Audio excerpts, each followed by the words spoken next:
အားလုံးပဲမင်္ဂလာပါရှင်။ယခုကျမပြောသွားမယ့်အစီအစဉ်လေးကတော့တန့်၅တန့်အကြောင်းပဲဖြစ်ပါတယ်။တစ်အချက်အနေနဲ့လက်တန့်ရမယ်။လက်တွင်ကပ်ပါလာနိုင်တဲ့မစင်အညစ်အကြေးအနည်းငယ်တစ်ဂရမ်တွင်လူမှုကိုယောဂဖြစ်စေ၍တည်စေနိုင်သောဗိုင်းရပ်ယောဂပိုး10တန်း၊ဘက်တီးရီးယားယောဂပိုးပေါင်း1တန်း၊ကပ်ပါယောဂပိုးပေါင်း1000ပါဝင်ပါတယ်။ဥပမာတန်ကောင်းတန်ဥ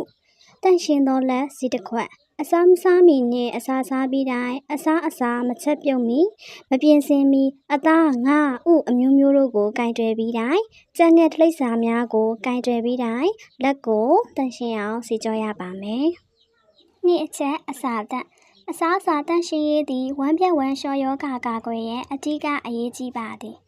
အစားအစာများကိုရင်မနာစေရန်ဖုံးအုပ်ထားပါ။အစားအစာများကိုပူပူနွေးနွေးစားသုံးပါ။အသားငါးနှင့်ဟင်းသီးဟင်းရွက်များကိုတိချခွဲ၍တန့်ရှင်းသောရေဖြင့်စနစ်တကျစင်ကြယ်အောင်စီကြောပါ။အသားငါးများကိုကြက်အောင်ချက်ပြုတ်ပါ။အသုံးပြုပြီးသောစင်းနီတုံးနှင့်ဓားကိုတိချစွာစီကြောပါ။အိုးခွက်ပကံများကိုစနစ်တကျစင်ကြယ်အောင်စီကြောပါ။တန့်ရှင်းသောအစားအစာယောဂကင်းသောမိသားစု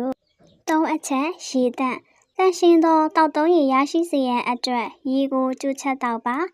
FDA မှထောက်ခံချက်ရထားသောရေတန့်ကိုတောက်သုံးပါကလိုရင်းဆေးခတ်ပါရေတန့်စင်ဆေးပြားအသုံးပြုပါလိုက်စထရောရေတန့်စင်ဆက်ကိုအသုံးပြုပါမတန့်ရှင်းသောရေကိုတောက်သုံးမိပါကယောဂပိုးများကူးစက်နိုင်ပါသည်4အချက်အိမ်သာတန့်ကျန်းမာရေးနှင့်ညီညွတ်သောအိမ်သာဖြစ်စေရန်ရင်လုံရမည်အနံ့လုံရမည်အရှက်လုံရမည်ရေလုံလောက်ရမည်တန့်ရှင်းရမည်မစင်မယောဂမပြန့်ပွားစေရန်တားဆီးနိုင်ရမည်လက်ဆေးရန်ရေနှင့်စက်ပြားအနီးတွင်ရှိရမည်ရေထွက်ပင်ရင်းနှင့်အိမ်သာသည်အနည်းဆုံးပင်50အကွာတွင်ရှိရမည်ဝမ်းပြတ်ဝမ်းလျှောယောဂနှင့်ဥယောင်ငန်းပြားယောဂများမဖြစ်ပွားစေရန်ကျန်းမာရေးနှင့်ညီညွတ်သောရင်လုံအိမ်သာသုံးစွဲရပါမည်ရင်လုံအိမ်သာသုံးစွဲရန်မိသားစုတိုင်းတွင်တာဝန်ရှိသည်